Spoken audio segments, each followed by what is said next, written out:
আজকে আমরা নেক্সট আসছি নবম শ্রেণী অর্থাৎ ক্লাস 9-এর স্ট্যাটিস্টিক্স বা রাশিবিজ্ঞানের নেক্সট পার্ট নিয়ে। আমি প্রথম পার্টটা আগের ভিডিওতে দিয়েছি দেখতে, আমি নেক্সট পার্ট নিয়ে আসছি।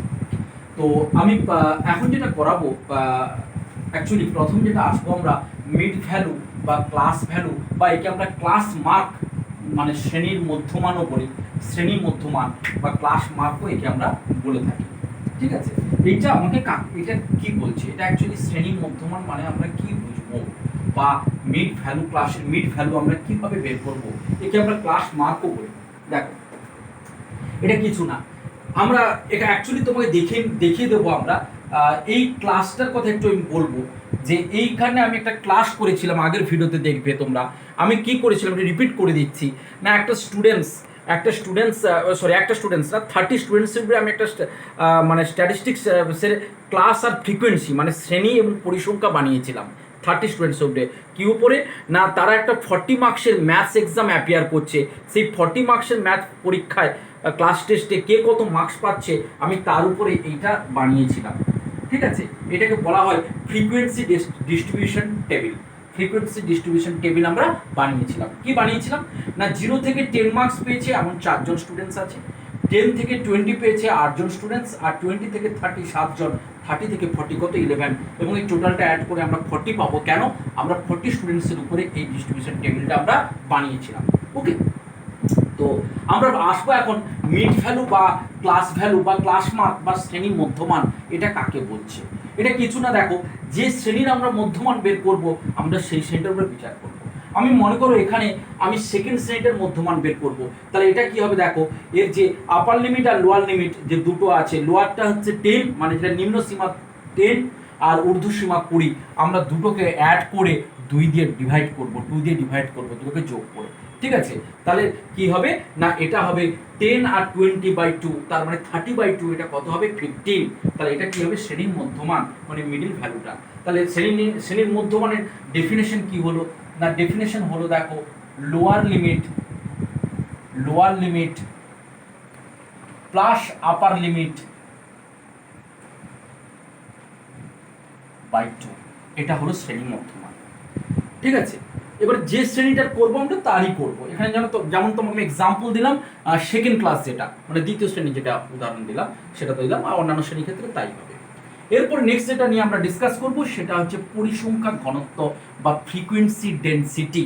ফ্রিকোয়েন্সি ডেনসিটি বা পরিসংখ্যা ঘনত্ব কাকে বলে আমরা সেটা নিয়ে আলোচনা করব। অ্যাকচুয়ালি দেখো, ফ্রিকোয়েন্সি ডেনসিটি ডেফিনেশন বলেছে আমরা যে শ্রেণীটার ফ্রিকোয়েন্সি ডেনসিটি বের করব, যে শ্রেণীর, সেই উক্ত শ্রেণীর পরিসংখ্যা ডিভাইডেড বাই ওই শ্রেণীটার ক্লাস সাইজ। তাহলে আমি আগে ডেফিনেশনটা লিখি। আচ্ছা, frequency of this class divided by class size কি হলো, দেখো, আমি মনে করো আমি আসছি এখানে, এই যে তৃতীয় শ্রেণীটা, সবাই দেখতে পাচ্ছ তৃতীয় শ্রেণী যেটা 20 থেকে 30 এটা আছে, আমি এইটার হচ্ছে পরিসংখ্যা ঘনত্বটা কিভাবে বের করবো তোমায় বলছি। আমাদের কি হবে, ফ্রিকোয়েন্সি অফ দিস ক্লাস মানে এই উক্ত শ্রেণীর পরিসংখ্যা, এই শ্রেণীর পরিসংখ্যা কত, দেখো সবাই দেখো 7 divided by class size. Class size মানে কি, আমি তোমাকে আগের ভিডিওতে বলেছিলাম ক্লাস সাইজ বা শ্রেণী দৈর্ঘ্য কি বলেছে, যে এই দুটো শ্রেণী মানে এই যে আপার লিমিট লোয়ার লিমিট আছে এই শ্রেণী, তাদের মধ্যে যে ডিফারেন্স পার্থক্য, অ্যাকচুয়ালি 30 - 20 কত হয় না, 30 - 20 হয় তোমার 10।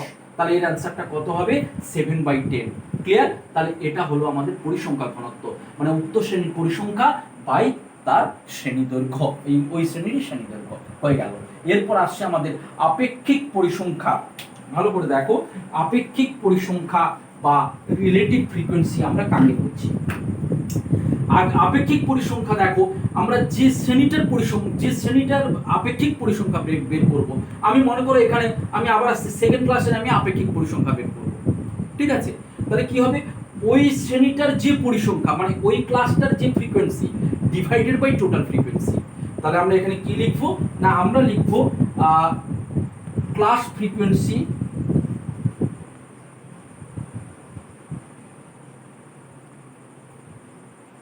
C divided by total frequency. মানে কি হলো, আমি আবার রিপিট করছি, যে ক্লাসটার আমরা আপেক্ষিক পরিসংখ্যা বা রিলেটিভ ফ্রিকোয়েন্সি আমরা বের করব, সেই ক্লাসের কি হবে, সেই ক্লাসের ক্লাস ফ্রিকোয়েন্সি।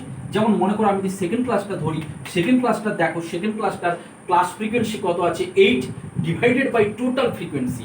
তাহলে এটার যদি ক্লাস ফ্রিকোয়েন্সি 8 থাকে বাই টোটাল ফ্রিকোয়েন্সি, মানে দেখো টোটালটা অ্যাড করলে কত হবে, 40। তাহলে এটা কি হবে, 8/40 হবে। এটা হচ্ছে আপেক্ষিক পরিসংখ্যা। ক্লিয়ার? এরপর যেটা আমরা আসবো শতকরা পরিসংখ্যা। একটু এখানে লেখাটা গন্ডগোল আছে, আমি লেখাটা ঠিক করছি। এরপর আমরা আসবো শতকরা পরিসংখ্যা। শতকরা পরিসংখ্যা বা পার্সেন্টেজ ফ্রিকোয়েন্সি। এটা কি বলছে? দেখো, শতকরা পরিসংখ্যা বা পার্সেন্টেজ ফ্রিকোয়েন্সি এটা কিছু না, এটা আমরা যেই ক্লাসের যেই ক্লাসটার আমরা কি করব, শতকরা পরিসংখ্যা বা পার্সেন্টেজ ফ্রিকোয়েন্সি বের করব, সেই ক্লাসটার যেটা রিলেটিভ ফ্রিকোয়েন্সি এসছে, মানে আপেক্ষিক পরিসংখ্যা যেটা আসছে, তার সাথে ইন্টু 100% করে দেবো। কেন ইন্টু 100 করলেই তো আমরা পার্সেন্টেজ পাচ্ছি, তার সাথে আমরা ইন্টু 100 করবো। তাহলে এখানে কি এসছে না, এখানে এসছে এখন এই রেজাল্টটা এসছে, তাহলে এই রেজাল্টটা ইন্টু আমি 100 করবো। তার মানে এই রেজাল্টটা কি, অ্যাকচুয়ালি রিলেটিভ ফ্রিকোয়েন্সি বা আপেক্ষিক পরিসংখ্যা কোনটা না, তোমরা দেখো class frequency divided by total frequency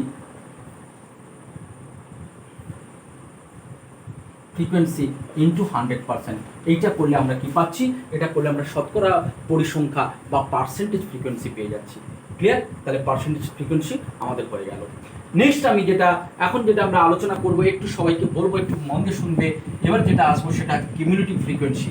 আমরা এখন যেটা নিয়ে ডিসকাস করতে যাচ্ছি সেটা হচ্ছে কিউমুলেটিভ ফ্রিকোয়েন্সি বা ক্রমযৌগিক পরিসংখ্যা। ক্রমযৌগিক পরিসংখ্যা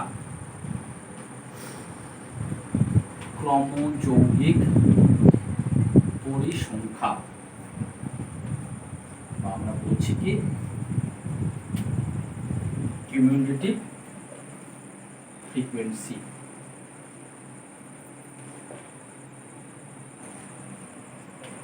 আচ্ছা, এবার আসি এখন কিউমুলেটিভ ফ্রিকোয়েন্সি দু ধরনের হয়, একটা হবে ক্ষুদ্রতর আর একটা হবে বৃহত্তর।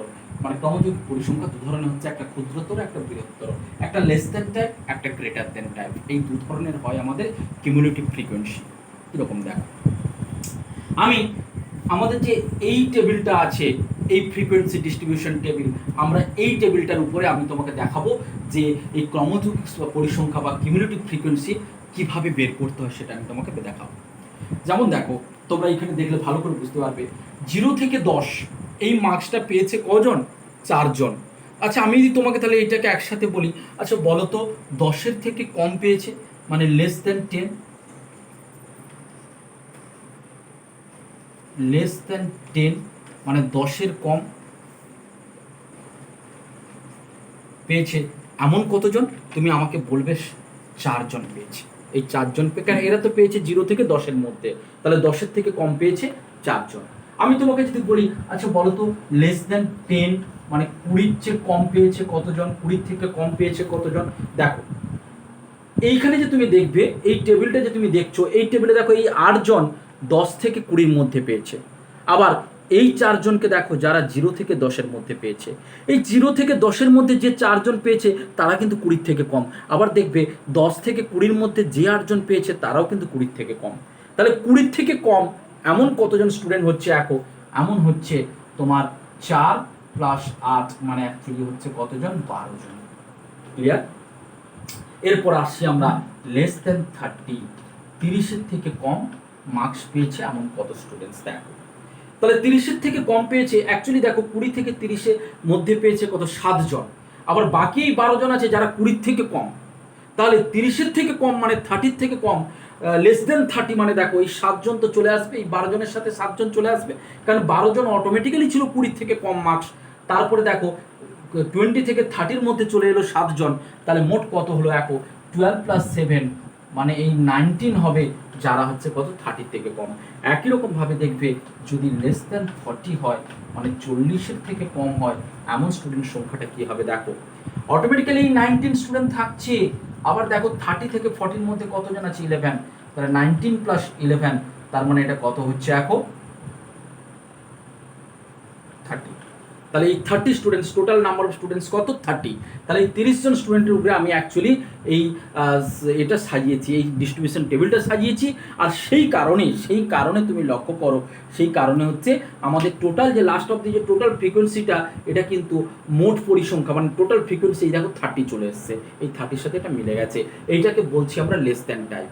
এবার গ্রেটার দ্যান টাইপটা কেমন আসছে এখন, গ্রেটার দ্যান টাইপ থেকে দেখো 0 থেকে 10 এরকম 4 জন আছে, তো আমি এটাকে লিখতে পারি আচ্ছা 0 থেকে বেশি মানে এখানে লিখবো আমরা গ্রেটার দ্যান 0, তার মানে কি 0-র চেয়ে বেশি, 0-এর বেশি। আচ্ছা গ্রেটার দ্যান 0। এর পরেরটা কি আসবে দেখো গ্রেটার দ্যান 10, তার পরেরটা আসবে দেখো গ্রেটার দ্যান 20, তার পরেরটা আসবে গ্রেটার দ্যান 30। ঠিক আছে, লক্ষ্য করো এই ক্ষেত্রে আমাদের জিনিসটা কেমন হচ্ছে। এই ক্ষেত্রে দেখো আমরা শেষ থেকে শুরু করব। অ্যাকচুয়ালি দেখো এই 30 থেকে 40 এর মধ্যে পেয়েছে কতজন, 11 জন। এই 11 জন স্টুডেন্টস, 11 স্টুডেন্টস যারা 30 থেকে 40 মার্কস পেয়েছে, এই 11 জন কিন্তু 30-এর থেকে বেশি মার্কস পেয়েছে, মানে গ্রেটার দেন 30, 30-এর থেকে বেশি মার্কস পেয়েছে কত, এই 11 জন। তাহলে এখানে হচ্ছে 11 আসবে, তাহলে 11টা আসছে এখানে। এরপরে নেক্সট দেখো কি আছে, গ্রেটার দেন 20, মানে 20 থেকে বেশি মার্কস পেয়েছে কারা, দেখো এই 11 জন তো ছিল যারা 30-এর থেকে বেশি, আবার এই 7 জন যারা হচ্ছে 20 থেকে 30-এর মধ্যে, এই 7 স্টুডেন্টস। তার মানে কি হবে দেখো এখানে 11 + 7 মানে হচ্ছে 18 স্টুডেন্টস যারা হচ্ছে 20-এর থেকে বেশি পেয়েছে। তাহলে এখানে কি হবে না, এখানে হবে ছিল 11 আবার 7 অ্যাড হলো, তার মানে এটা হচ্ছে 18। তাহলে 11 থেকে 11-এর সাথে 7 অ্যাড হতে 18। এবার কি আসছে দেখো, এবার আসছে 10-এর থেকে বেশি, 10-এর থেকে বেশি পেয়েছে এমন কতজন স্টুডেন্টস। দেখো এই তো 18 স্টুডেন্টস আছে যারা 20 থেকে বেশি, 20 থেকে বেশি, আর 10 থেকে 20-এর মধ্যে পেয়েছে কতজন, 8 জন। তাহলে এই 18-এর সাথে 8 অ্যাড হয়ে যাবে, তার মানে 26 স্টুডেন্টস যারা হচ্ছে 10-এর থেকে বেশি পেয়েছে। আর যদি বলা হয় তোমাকে 0 থেকে বেশি, দেখো 0 থেকে বেশি কি হবে, তাহলে এই 26-এর সাথে 4 অ্যাড হবে, তার মানে এটা কত 30। তাহলে 30 স্টুডেন্টস কি হবে যারা 0 থেকে বেশি হয়েছে। দেখো মানে আমরা তাহলে টোটালটা কত পেলাম 30, টোটাল ফ্রিকোয়েন্সি মানে মোট পরিসংখ্যা 30। তাহলে এইভাবে আমরা কি করি, কিউমুলেটিভ ফ্রিকোয়েন্সি বা ক্রমযৌগিক পরিসংখ্যা আমরা বের করি। এখন এই ক্রমযৌগিক পরিসংখ্যার প্রয়োজনটা এই কারণে দেখো আমরা এখান থেকে একটা রেজাল্ট আমরা নিজেরাই ভাবতে পারি।